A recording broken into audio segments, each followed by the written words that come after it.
For example, a factory that has some unused land, sell it off to a home builder who can build some homes, and then the factory can use the money to expand and hire more workers. It'll allow a small businessman who's selling out after 25 or 30 years to reinvest that money in another Canadian enterprise, or a high-tech entrepreneur to invent a new technology and create more stuff that make us all better off.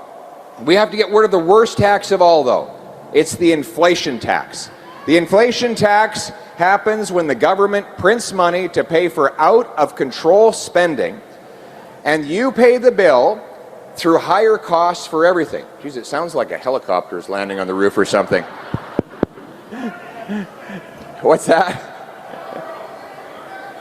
I think it's just the audio machine, so nobody has to freak out. But anyway, listen, like I said, it's a Liberal microphone, it's a Liberal speaker system, but we're going to talk right through it. No! The reality is, we'll push right through it.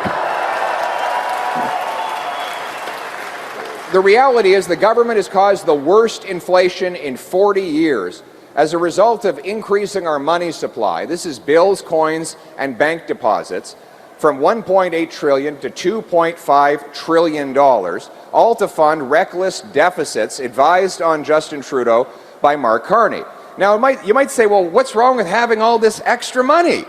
Isn't money a good thing? Well, if there's stuff to buy with it, but if you increase the supply of money faster than the stuff that money buys, well, then you bid up the cost of everything.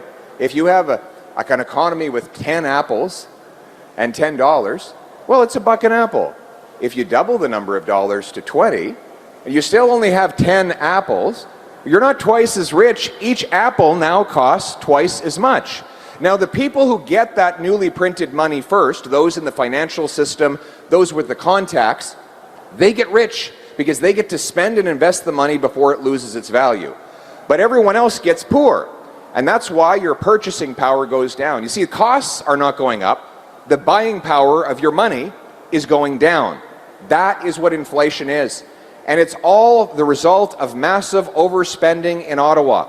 We're going to end the overspending. We will cut bureaucracy, consultants, handouts to corporate insiders, foreign aid, and other waste so that we can bring our money home and bring inflation down.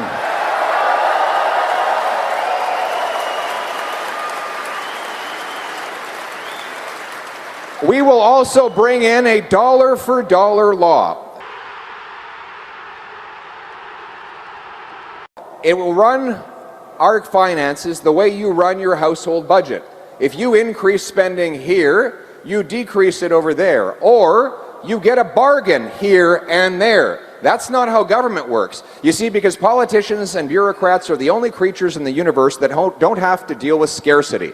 They're spending other people's money. As a result, they just add more and more to your bill. By imposing a law that requires they find an equal number of savings for each new dollar of spending, it will require them to maximize use of scarce resources, to get more value for money, and to make the same kinds of trade-offs in the government bureaucracy that you have to make in your daily life. Because single moms, small businesses, and seniors have been pinching their pennies long enough, it's time that government started pinching its pennies.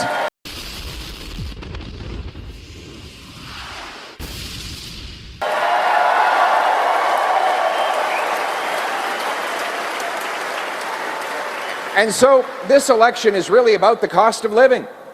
Do we want a fourth Liberal term of rising costs and taxes? Or is it time to bring down the cost of living, protect your purchasing power, and lower your taxes for a change?